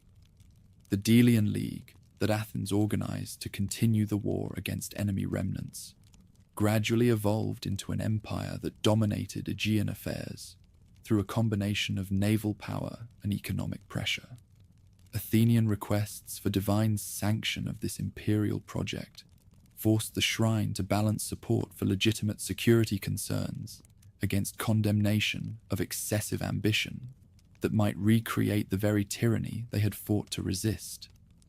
Spartan concerns about Athenian expansion led to their own consultations seeking guidance about how traditional Peloponnesian leadership could be preserved without provoking conflicts that might destroy the unity that had saved Hellas. The responses they received emphasized moderation and patience, while warning against preemptive actions that might transform defensive concerns into aggressive policies that would ultimately prove self-destructive. The emergence of new generation leaders who had not participated in the resistance created additional complications for maintaining the consensus that had enabled triumph. Young politicians like Pericles and Cimon possessed different perspectives about destiny that sometimes conflicted with the conservative caution that had characterized earlier prophetic counsel. Their consultations revealed growing tensions between traditional wisdom and innovative ambitions. Cultural achievements that flourished in the post-war environment reflected growing confidence in intellectual capabilities, while creating new challenges for religious authorities who had to address questions about the relationship between human reason and divine wisdom. Philosophers like Anaxagoras and Empedocles proposed natural explanations for phenomena that had previously been attributed to supernatural intervention, forcing theological discussions about the proper boundaries between faith and rational inquiry. By 450 BC, the shrine had achieved heights of wealth, prestige, and international recognition that would have seemed impossible during the dark days when invasion threatened extinction. The prophecies that had guided resistance efforts had been vindicated spectacularly, while the grateful offerings that followed triumph had created resources adequate for maintaining operations on unprecedented scales. Yet beneath this apparent success, new tensions were developing that would test the institution's ability to adapt to changing circumstances. The generation that had experienced invasion was gradually being replaced by leaders who took independence for granted, while pursuing ambitious projects that sometimes conflicted with traditional limitations on political ambition. The next half-century would determine whether the wisdom that had saved freedom could provide guidance for using that freedom constructively. or whether success itself would generate the conflicts that had destroyed previous civilizations. The stage was set for the greatest internal struggle in history, a civil war that would test every lesson learned during the crisis, while determining whether the unity that had preserved freedom could survive the peace that freedom had made possible. The priestess who had guided resistance against foreign tyranny would soon face even more difficult questions about preventing domestic tyranny from destroying everything that triumph had achieved. Blood of brothers stained the Aegean as Athens and Sparta tore apart the unity that had saved civilization from Eastern tyranny. What began as disputes over tribute and alliance obligations escalated into a war that consumed an entire generation, leaving the victors nearly as exhausted as the vanquished. When Spartan ships finally sailed into Piraeus harbor in 404 BC, they brought not just military triumph, but the collapse of the world order that had emerged from the glorious resistance against Xerxes. Lysander's harsh peace terms revealed how completely the Peloponnesian conflict had transformed the character of interstate relations. Democratic institutions that had made Athens great were dismantled, replaced by an oligarchy of 30 men whose primary qualification was their willingness to serve Spartan interests. Long walls that had protected Athenian commerce were torn down to the sound of flutes, symbolically ending the naval dominance that had once ruled the eastern Mediterranean. Yet even as traditional powers exhausted themselves in fratricidal struggle, new forces were stirring in the northern mountains that would reshape the entire ancient world. Philip II of Macedon watched the southern city-states destroy each other, while he quietly built the most formidable military machine that Europe had ever seen. His innovations in tactics, logistics, and siege warfare would soon make the hoplite phalanxes that had dominated warfare for centuries seem as obsolete as bronze weapons. Sacred war erupted in 356 BC, providing Philip with the opportunity he had been seeking to intervene decisively in southern affairs. When the Phocians seized control of the holy precinct and began melting down sacred offerings to pay their mercenary armies, they committed sacrilege that demanded punishment from any power claiming to defend religious principle. Philip's response demonstrated both his military capabilities and his sophisticated understanding of how religious authority could legitimize political ambition. Methoni's siege during this conflict cost Philip his right eye, but gained him something far more valuable: a reputation for unstoppable determination that would demoralize enemies before battles even began. His willingness to accept personal injury while pressing an assault sent unmistakable messages about the lengths to which he would go to achieve his objectives. This psychological advantage would prove as important as his tactical innovations in the campaigns that followed. Demosthenes recognized the northern threat with a clarity that eluded most of his contemporaries. His Philippics, delivered in the Athenian assembly with passionate eloquence, warned that Philip's interventions in southern affairs represented not temporary expedients, but systematic preparation for conquest. Yet his calls for renewed resistance fell largely on deaf ears among citizens who had grown weary of constant warfare and suspicious of ambitious politicians seeking to drag them into new conflicts. Receiving Philip's embassy in 346 BC, the priestess faced one of the most delicate diplomatic challenges in the holy site's history. Northern King sought divine sanction for his role as protector of the sacred precinct, while simultaneously making clear that opposition to his authority would bring consequences that no religious institution could survive. Her response required balancing acknowledgement of his legitimate claims against preservation of the independence that had enabled the sanctuary to serve all peoples fairly. Philip's triumph at Chaeronea in 338 BC eliminated the last effective resistance to northern hegemony, while demonstrating tactical innovations that would influence military thinking for centuries.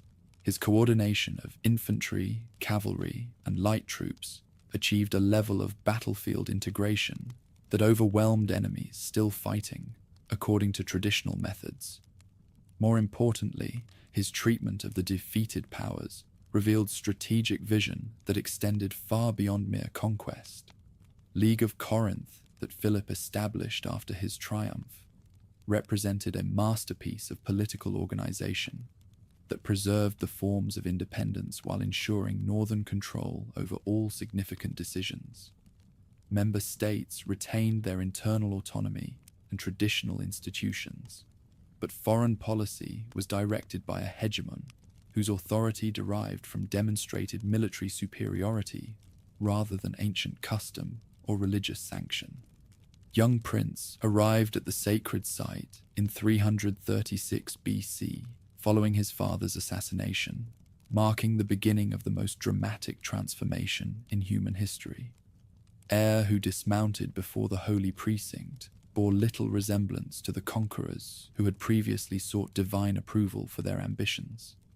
His questions revealed plans that transcended anything attempted by previous generations, while his demeanor suggested absolute confidence that celestial favor would support ventures that others might consider impossible.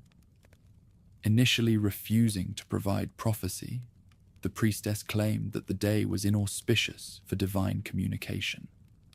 Young King's response revealed the force of personality that would carry him to the ends of the known world. He physically seized her and dragged her toward the sacred chamber, declaring that he would compel the god to speak regardless of conventional restrictions. This unprecedented violation of religious protocol shocked witnesses while demonstrating determination that brooked no obstacles. "You are invincible, my son," declared the priestess as the prince forced her into the sacred chamber. Whether this pronouncement emerged from genuine divine inspiration or desperate attempt to appease an obviously dangerous young man, it provided the confirmation he sought for plans that would reshape 3 continents. He left the sanctuary, convinced that the gods themselves endorsed his intention to surpass every achievement in recorded history.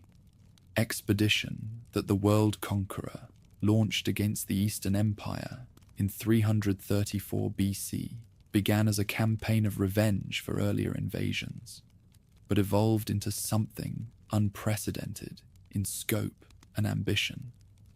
His crossing of the Hellespont deliberately echoed mythological precedents that connected his venture to heroic traditions stretching back to the Trojan War. This symbolic framework provided cultural context that enabled his followers to understand their participation in events that transcended ordinary military campaigns. News of early successes reached the holy site through merchant networks that carried information across vast distances with remarkable speed. Destruction of enemy forces at the Granicus River, the capture of Sardis and Ephesus, and the siege of Halicarnassus demonstrated that northern tactical superiority could be projected successfully across the barriers that had previously limited European influence in Asian territories. Tyre's siege revealed engineering capabilities that amazed contemporary observers while establishing patterns that would characterize the young king's approach to apparently impossible challenges. When the island city's position seemed to make conventional assault impossible, his engineers constructed a causeway that permanently connected it to the mainland. This massive project required months of labor and enormous resources, yet its completion demonstrated that determination, combined with technical expertise, could overcome any obstacle. Egypt's submission without resistance provided the conqueror with both enormous wealth and religious legitimacy that enhanced his authority throughout the Eastern Mediterranean. Ancient priesthood's recognition of him as pharaoh connected northern power to theological traditions stretching back millennia. while the foundation of his great city created a new center of learning and commerce that would influence intellectual development for centuries. Consulting the oracle of Ammon in the Libyan desert, the young ruler received confirmation of divine parentage that would influence his self-perception for the remainder of his brief but extraordinary life. Whether the priest's declarations reflected genuine supernatural revelation or calculated political accommodation, they reinforced his conviction that he was destined for achievements that transcended normal human limitations. Battles of Issus and Gaugamela demonstrated tactical brilliance that established the world conqueror among history's greatest military commanders, while revealing strategic vision that encompassed not just conquest, but cultural transformation. His defeats of Darius III eliminated organized resistance to northern expansion, while opening territories that had remained closed to European penetration since the dawn of recorded history. Integration of Eastern administrative practices with northern military organization created governmental systems capable of managing territories spanning 3 continents, while preserving local customs that maintained popular support. King's adoption of Eastern dress and marriage to Asian noblewomen demonstrated understanding that lasting dominion required cultural synthesis rather than simple military occupation. Foundation of cities throughout the conquered territories created permanent bases for Hellenic influence, while providing opportunities for veterans to establish new lives without returning to homelands they had left years earlier. These new settlements served as centers of trade, administration, and cultural exchange that spread Mediterranean civilization to regions that had previously remained isolated from mainstream developments. Death of the great conqueror in Babylon in 323 BC triggered succession struggles that fragmented his empire while preserving the cultural transformations his conquests had initiated. Hellenistic kingdoms that emerged from these conflicts inherited administrative techniques, military innovations, and cosmopolitan outlooks that enabled continued expansion of Mediterranean influence throughout the known world. Ptolemaic dynasty that ruled Egypt maintained particularly close relationships with the sanctuary, seeking divine guidance for policies affecting their diverse subjects, while contributing magnificent offerings that enhanced the site's prestige. Their patronage of learning created intellectual centers that preserved and transmitted the classical heritage, while fostering new developments in science, mathematics, and philosophy. Seleucid rulers governing vast Asian territories similarly valued celestial counsel about managing populations whose languages, customs, and religious traditions differed radically from those of their northern overlords. Holy sites' responses helped them develop policies that maintained stability while encouraging economic development that benefited both rulers and subjects. Rome's emergence as a major Mediterranean power initially attracted little attention at the sacred precinct, since Italian affairs seemed peripheral to the eastern conflicts that dominated international politics. Early Roman consultations focused on relatively minor matters: religious reforms, boundary disputes with neighboring cities, and requests for guidance about colonial ventures that seemed modest compared to the great expeditions sponsored by Hellenistic monarchs. Punic wars that erupted between Rome and Carthage gradually revealed the true scope of Roman ambitions, while demonstrating military capabilities that rivaled anything achieved by earlier conquerors. Hannibal's invasion of Italy brought warfare to the heart of the Mediterranean world, on a scale that recalled the Northern Kings' campaigns, while Roman resilience in the face of catastrophic defeats demonstrated national character that impressed even hostile observers. Roman victory in these conflicts established a new pattern of Mediterranean dominance that differed significantly from previous imperial systems. Unlike the Hellenistic kingdoms that had preserved local autonomy while imposing foreign oversight, Roman administration gradually extended citizenship and legal privileges to conquered populations, while requiring adoption of Roman customs and institutions. Systematic conquest of the Eastern Mediterranean during the 2nd and 1st centuries BC brought Roman power into direct contact with the great cultural centers that had preserved and developed the intellectual heritage of classical civilization. Roman generals like Marcellus, Pompey, and Caesar demonstrated appreciation for artistic and scholarly achievements, while ensuring that political control remained firmly in Roman hands. Marcus Crassus's consultation before his ill-fated expedition against the Parthians revealed both Roman ambitions in eastern territories and the sanctuary's continuing relevance to military leaders seeking supernatural sanction for their ventures. Priestess's warning about the dangers he would face proved tragically accurate when his army was destroyed at Carrhae, demonstrating that divine wisdom could still provide valuable guidance when human analysis proved inadequate. Civil wars that destroyed the Roman Republic created opportunities for the Holy Site to demonstrate its diplomatic skills, while navigating conflicts between competing claimants to supreme authority. Pompey, Caesar, and their successors all sought divine support for their causes, while attempting to discredit their rivals' claims to celestial favor. Responses they received required an extraordinary balance between honesty and prudence. Augustus's establishment of imperial government created new opportunities for the sanctuary to serve as a bridge between Roman administrative efficiency and traditional religious practices that remained important to Eastern populations. First emperors' respect for ancient customs, while insisting on political loyalty, provided models that enabled peaceful integration of diverse territories under unified authority. Imperial period brought unprecedented prosperity to the Holy Precinct, as wealthy Romans competed to express their devotion through magnificent offerings, while seeking guidance about personal and political matters.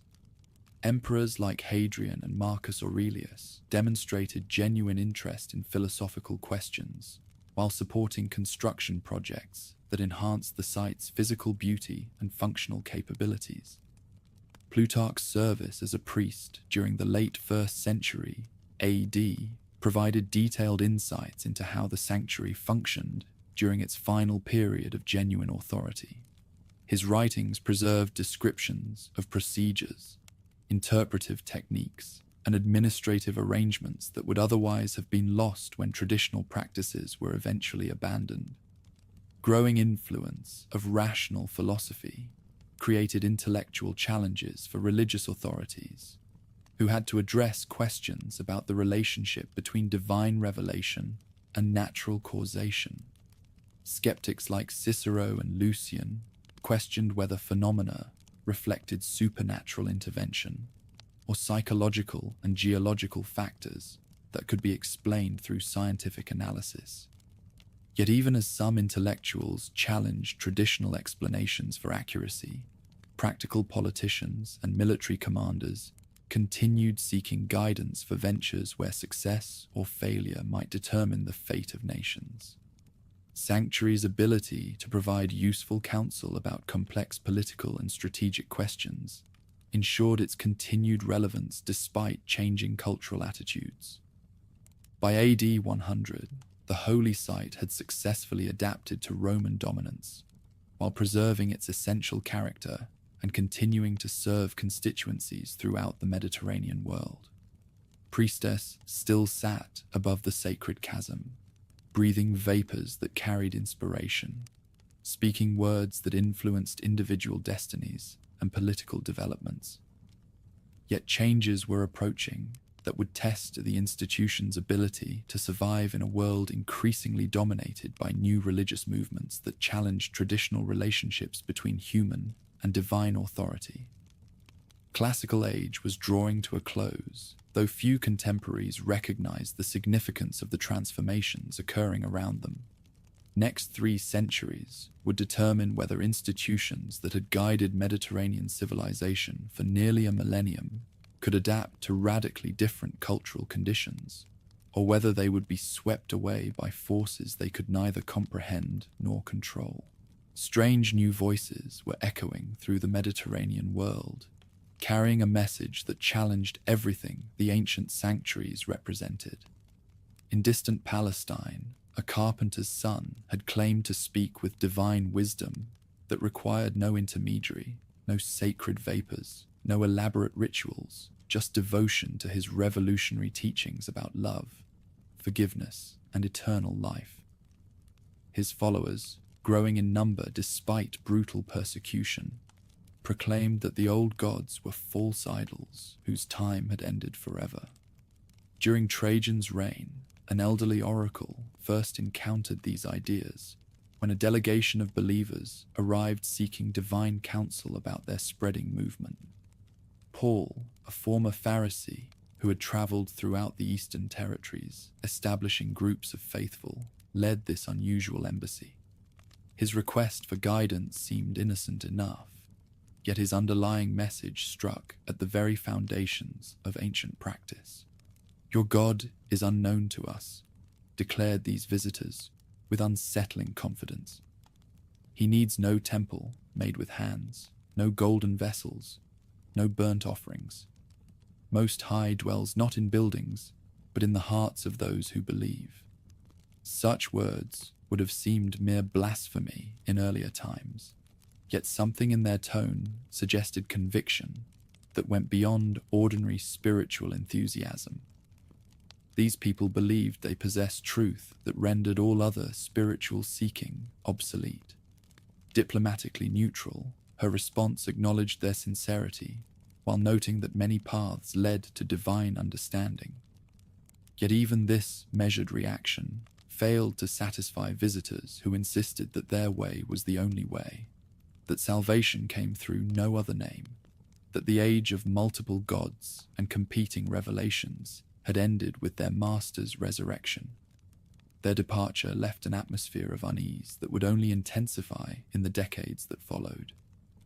Hadrian's personal interest in philosophy and mystery cults brought him to the sacred precinct multiple times during his travels throughout the eastern provinces. This most intellectual of emperors sought answers to questions that went beyond mere political expediency. He wanted to understand the nature of existence, the purpose of human life, and the relationship between mortal consciousness and cosmic order. His conversations with the oracle revealed a mind struggling to reconcile rational inquiry with spiritual longing. Following his beloved Antinous's tragic drowning in the Nile, Hadrian established an elaborate cult that demonstrated both the continuing vitality of ancestral practices and their growing artificiality. This manufactured devotion possessed all the external trappings of authentic divinity, yet lacked the organic development that had characterized genuine movements. Such artificial spiritual creation highlighted how far power had moved from the spontaneous experiences that had originally given birth to the ancient sanctuaries. Marcus Aurelius approached the holy site with the skeptical reverence of a Stoic philosopher who understood the psychological value of rituals while doubting their supernatural efficacy. His meditations revealed a man who found meaning in duty, reason, and acceptance of fate, rather than hope for divine intervention or promises of eternal bliss. When he consulted the oracle, his questions focused on practical matters about governing diverse populations, rather than seeking miraculous solutions to challenges. Devastating the Roman world during Marcus Aurelius's reign, the Antonine Plague created conditions that favored the spread of new spiritual movements throughout the eastern territories. Ancient explanations for mass suffering, divine punishment for human transgressions, cosmic imbalances requiring ritual correction, angry gods demanding increased sacrifices, seemed inadequate to address catastrophes that affected righteous and wicked alike. With indiscriminate ferocity, remarkable organizational capabilities emerged among the new followers during this plague crisis, demonstrating spiritual resources that impressed even hostile observers.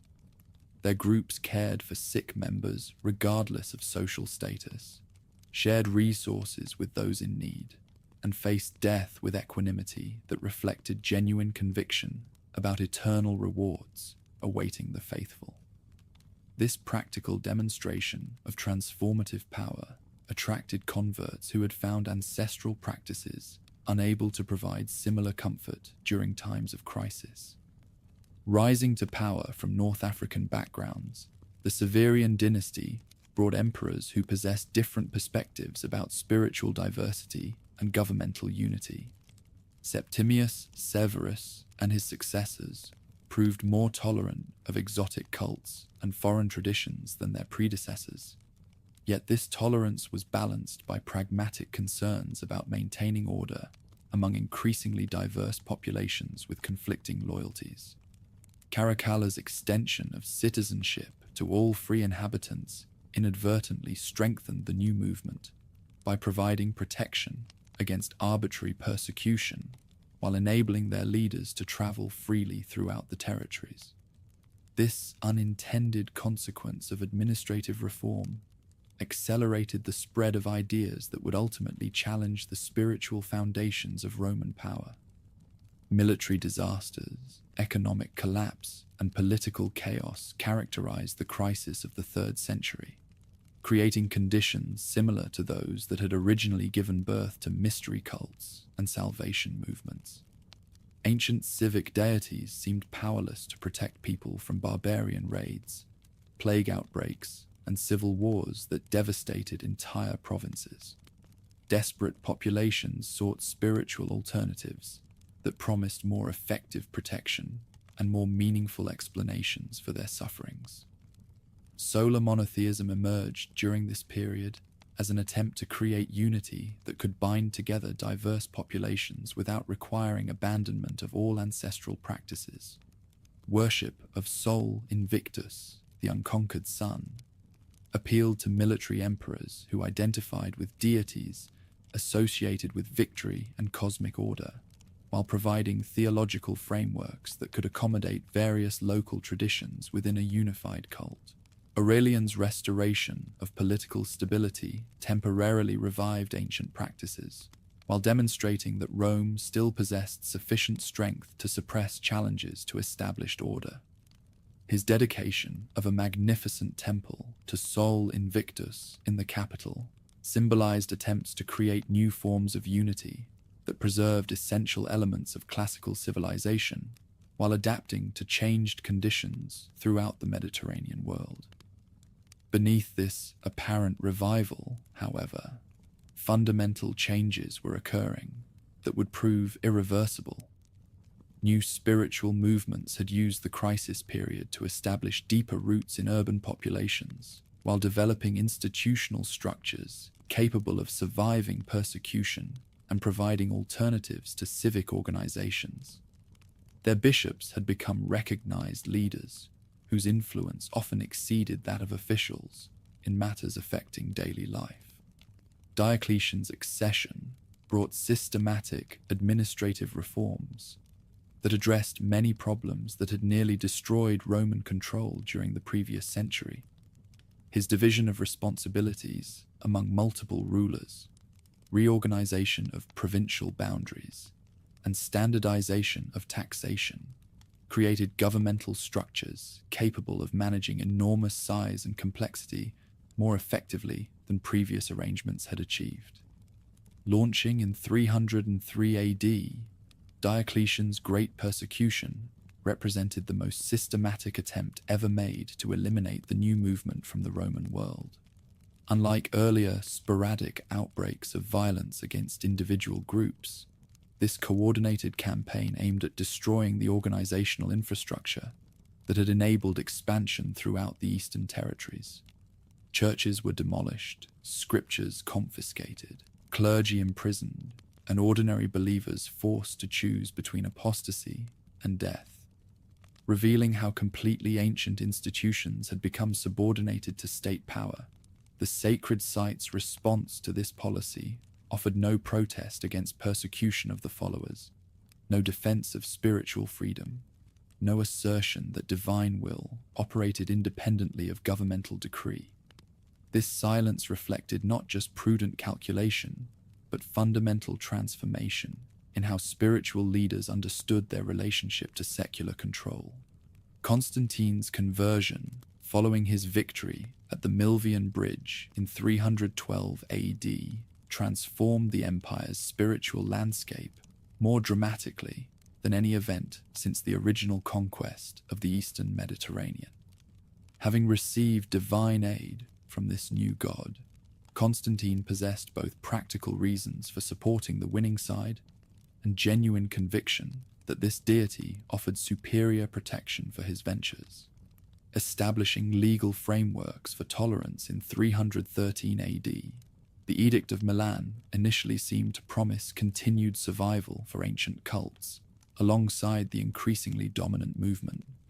Yet this apparent even-handedness concealed fundamental changes in how governmental power approached spiritual questions.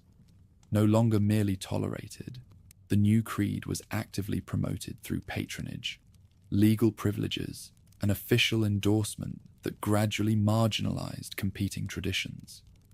Constantine's Council of Nicaea in 325 AD demonstrated his determination to create unity that would strengthen rather than threaten his control. While convened to resolve theological disputes, reflecting growing pains within rapidly expanding groups, the emperor's involvement in ecclesiastical decisions established precedents for governmental control over doctrine that would influence church-state relationships for centuries. Gradual decline characterized the Holy Precinct during the 4th century, reflecting not dramatic persecution, but steady erosion of cultural conditions that had sustained ancient practices for nearly a millennium. Wealthy patrons increasingly directed their donations toward projects serving the new movement, while educated elites found intellectual satisfaction in theological debates rather than philosophical inquiries about divine communication through natural phenomena. Julian's brief reign from 361 to 363 AD brought the last systematic attempt to restore ancestral practices to their former prominence within culture. This philosopher-emperor, educated in the new doctrine, but convinced that classical wisdom offered superior approaches to understanding divine truth, launched comprehensive reforms designed to demonstrate the continued vitality of ancient traditions. Personal pilgrimage to the sacred site by Julian represented both genuine spiritual seeking and calculated demonstration that the old gods retained power to guide destiny. His consultation focused on questions about policy and military strategy that revealed sophisticated understanding of how spiritual wisdom could influence practical outcomes. Responses he received encouraged his ambitious plans, while warning about obstacles that would test his determination. Julian's campaign against Persia, undertaken with divine sanction, obtained at the Holy Precinct, ended with his death in battle against forces that seemed to possess supernatural protection. His fall eliminated the last serious attempt to reverse the spiritual transformation that was reshaping Mediterranean civilization, while providing the new movement with evidence that their God would protect his church against any earthly opposition. Systematic implementation of policies designed to eliminate ancient practices from both public and private life characterized Theodosius I's reign. His legal code established frameworks that prohibited pagan sacrifices, closed temples, and transferred their endowments to new institutions. These measures represented not mere change in preference, but coordinated campaign to eradicate spiritual alternatives to orthodoxy. Destruction of Alexandria's Serapeum in 391 AD provided a model for similar actions against other major centers of learning and ancient practice. This systematic demolition of a magnificent complex that had housed one of the ancient world's greatest libraries demonstrated that new leaders were prepared to destroy irreplaceable cultural treasures, rather than risk their continued existence providing focal points for revival. Occurring sometime during the 300s and 90s AD, the sacred precinct's final consultation remains uncertain in both date and circumstances. Probably elderly, the woman who provided this last response was perhaps the final representative of traditions stretching back nearly a millennium. Her words, preserved in sources that may have altered their original meaning, allegedly announced the end of the god's voice and the triumph of new doctrine that would reshape human civilization. Tell the king that the fair wrought hall has fallen to the ground. No longer does the god have a hut, nor a laurel that speaks, nor a spring that sings. Even the water of speech is quenched.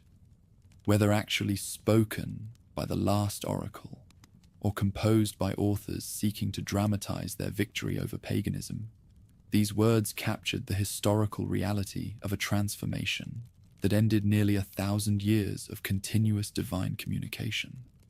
More profound than any temporary cessation during winter months or periods of upheaval, the silence that followed left behind only empty buildings and scattered stones. Though the chasm still breathed its mysterious vapors, the sacred spring still bubbled with mineral-rich waters, and laurel trees still rustled in mountain winds. The human presence that had interpreted these natural phenomena as divine communication was gone forever, leaving ruins that would puzzle later generations. Continuing to visit the site for decades after official consultations ended, local populations hoped that the ancient voice might somehow resume its guidance for those who maintained devotion to ancestral practices. These pilgrims left small offerings among the ruins, while observing rituals passed down through families that had served the sacred precinct for generations. Gradually, however, even these informal observances faded as new generations embraced changes transforming their world. Writers of the new movement celebrated the site's closure as evidence of their doctrine's superiority over demonic delusions that had previously deceived countless souls. Their accounts emphasized contrasts between ambiguous utterances of pagan oracles and clear teachings of biblical revelation, while portraying ancient women as either fraudulent manipulators or unwitting agents of evil spirits seeking to mislead humanity. Proceeding gradually over several decades, physical destruction of temple buildings occurred as local groups systematically removed usable materials for their own construction projects. Marble columns were incorporated into basilicas, bronze fittings melted down for other purposes, and even foundation stones quarried for new buildings that would serve very different spiritual purposes. Byzantine chroniclers recorded transformation of the sacred precinct into a pilgrimage site dedicated to Prophet Elijah, whose Old Testament confrontation with Baal's prophets provided appropriate symbolism for triumph of true worship over false. This reinterpretation of the location's significance enabled continued visitation while completely altering spiritual meaning that visitors brought to their experience. Archaeological evidence from the site's final period reveals gradual abandonment rather than sudden destruction, suggesting that the end came through economic exhaustion and cultural irrelevance rather than deliberate persecution. Magnificent buildings that had housed the voice of the god slowly crumbled from neglect, while people who had maintained them for centuries dispersed to seek new opportunities in a world that no longer valued their specialized knowledge. Probably dying in obscurity, the last oracle's passing went unrecorded by historians who considered such traditions irrelevant to the new empire reshaping Mediterranean civilization. With her death ended not just an institution, but an entire approach to understanding how divine and human realms could interact through carefully cultivated human sensitivity to supernatural forces operating within natural phenomena. Containing detailed records of consultations spanning nearly a millennium, the great library that had preserved the site's archives was probably destroyed during this final period, either through hostility to pagan texts or simple neglect, as people who might have valued such materials disappeared. These documents, which would have provided invaluable insights into ancient political, social, and spiritual history, vanished forever, along with the traditions they had served. Settling over Parnassus's sacred slopes, silence marked the end of humanity's longest sustained experiment in systematic divine communication. For nearly 1,000 years, the voice from this mountain had guided colonists to new homes, counseled lawmakers about constitutional reforms, advised generals about military strategy, and helped ordinary individuals make decisions that shaped their personal destinies. Its cessation represented not just institutional death, but the close of an entire chapter in human spiritual development. Yet memory of what had been achieved here would continue influencing Western civilization long after the last vapors had risen from the sacred chasm and final words had been spoken by the gods' chosen oracle. Questions that had brought countless pilgrims to this remote mountainside. How should I live? What does the future hold? How can mortals understand divine will? Remained as compelling as ever, though future generations would seek answers through very different means.